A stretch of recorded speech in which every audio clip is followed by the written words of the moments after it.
Praise to the lord. మన ప్రభువైన యేసుక్రీస్తు నామంలో మీ అందరికీ శుభములు. దేవుని వాక్యాన్ని మనం గ్రహించి ఆచరించగలిగితే దేవుడు గొప్ప కార్యాలు చేస్తాడు.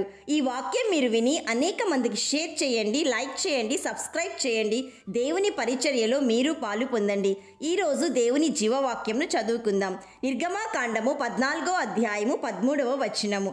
అందుకు మోషే, భయపడకుడి, యెహోవా మీకు నేడు కలుగజేయు రక్షణను మీరు ఊరక నిలుచుండి చూడుడి. Exodus chapter 14 verse 13. Moses answered the people, do not be afraid, stand firm and you will see the deliverance the Lord will bring you today. దేవుడు ఎర్ర సముద్రంను పాయలుగా చేశాడు. ఇది ప్రపంచంలోనే గొప్ప అద్భుతం.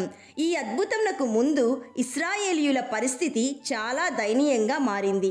430 సంవత్సరాల ఫరో బానిసత్వం నుండి బయటకు వచ్చిన ఇశ్రాయేలీయులు కనాను దేశంకు వెళ్తుండగా ఎర్ర సముద్రము అడ్డు వచ్చింది. వెనుక ఫరో సైన్యము పంక్తులు తీరి నిలబడ్డారు.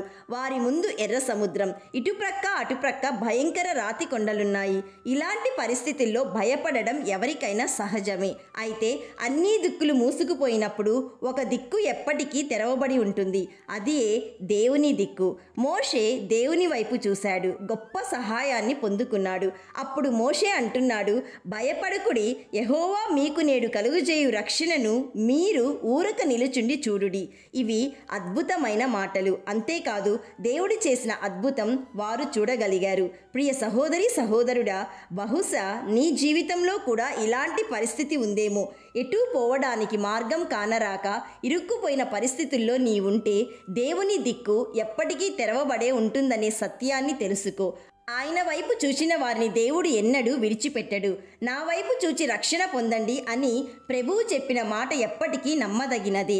నీకున్న పరిస్థితి ఏదైనా కానీ, నీకున్న సమస్య ఏదైనా కానీ, నీకున్న ఇబ్బంది ఏదైనా కానీ యేసు వైపు చూడడం ద్వారా గొప్ప మేలు, గొప్ప అద్భుతం పొందుకోగలవు.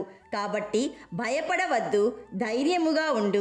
నీ జీవితంలో కూడా మార్గాన్ని ఏర్పరచి నిన్ను నడిపించే దేవుడు మన ప్రభువు. My dear friend, scripture says, fear not, for I am with you, be not dismayed, for I am your God. I will strengthen you, I will help you, I will uphold you with my righteous right hand. ప్రార్థన చేసుకుందాం, ఏకీభవించండి. మహాదుర్గమైన దేవ, ఈరోజు జీవవాక్యం ద్వారా మాతో మాట్లాడినందుకు, మమ్మలను ధైర్యపరిచినందుకు మీకు స్తోత్రములు.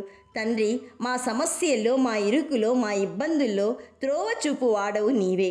ప్రభువా, నీవే మాకు దిక్కు. ఈరోజు వాక్యం వింటున్న ప్రతి ఒక్కరి స్థితిని, పరిస్థితులను, సమస్యలను అనుకూలపరచమని ప్రార్థిస్తున్నాము. నీ కృప, నీ కనికరము, నీ సమాధానము మా అందరికీ దయచేయమని కృపామయుడైన యేసయ్య నామంలో అడుగుచున్నాము తండ్రి. ఆమెన్. God bless you.